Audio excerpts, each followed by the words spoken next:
聖經小故事，不一樣的母親。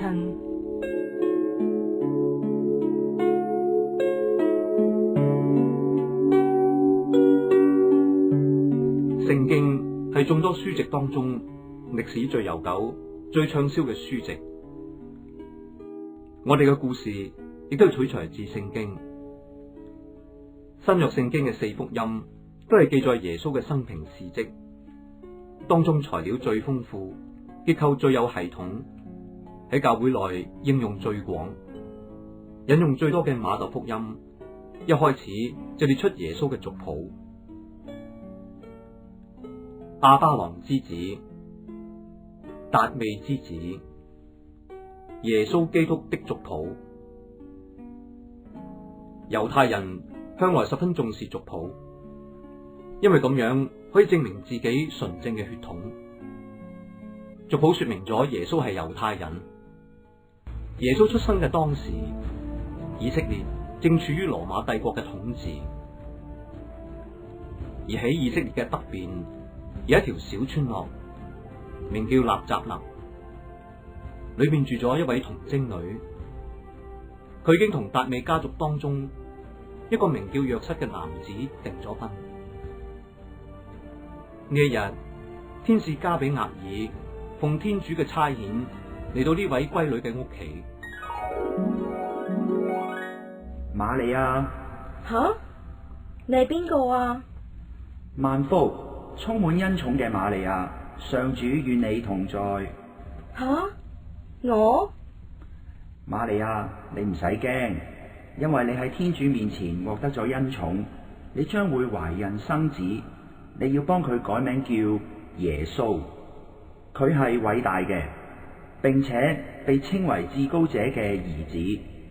天主要將佢嘅祖先達味嘅御座賜俾佢，佢要做王，統治雅各伯家，直到永遠。佢嘅王權係唔會終結噶。我唔明你意思啊！雖然我有婚約，但我仲未舉行婚禮，我點會？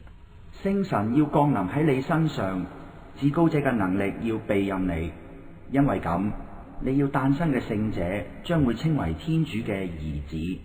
咁即係？仲有啊，你嘅親戚伊撒伯爾雖然年老，但係仍然懷有男胎，已經6個月啦。吓？伊撒伯爾懷有男胎？佢點會？係真嘅？好多人都知道伊撒伯爾冇可能生育，但係喺天主面前就凡事都可能。我係上主嘅婢女，就照主嘅旨意喺我身上成就啦。瑪利亞懷疑過，到最後佢都決定服從天主嘅旨意，俾默西亞救主耶穌得以降臨人間。瑪利亞的確做咗一個好難嘅決定，因為喺當時嘅猶太社會裏邊，如果有處女未婚懷孕，係嚴重嘅罪行，佢會公開俾人用石頭打死。但係瑪利亞仍然服從天主嘅旨意，一啲都唔顧自己嘅生命安全。瑪利亞唔單止好似其他嘅媽媽一樣，甘心忍受生兒育女嘅痛苦，冒住生命嘅威脅，仲可能會面對未婚夫約瑟嘅離棄，承受鄰舍嘅批評、社會嘅厭惡等種種嘅壓力。瑪利亞嗰一份無比嘅勇氣、信心、信服，都係非一般人能夠做得到嘅。難怪天使加俾額爾對佢咁話：萬福，瑪利亞。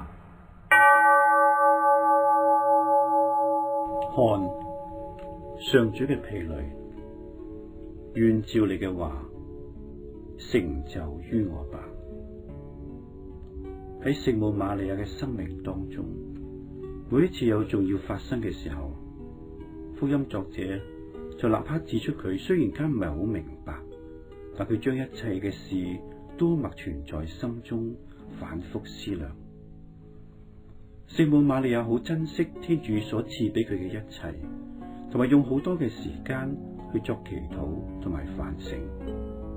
因此之故喺佢嘅生命裏邊，對於天主同埋佢兒子耶穌所答應過嘅一切，係非常之充滿信心。每一日，我哋都有好多機會可以學習聖母瑪利亞對天主嘅愛。我哋可以思考，究竟天主係邊個呢？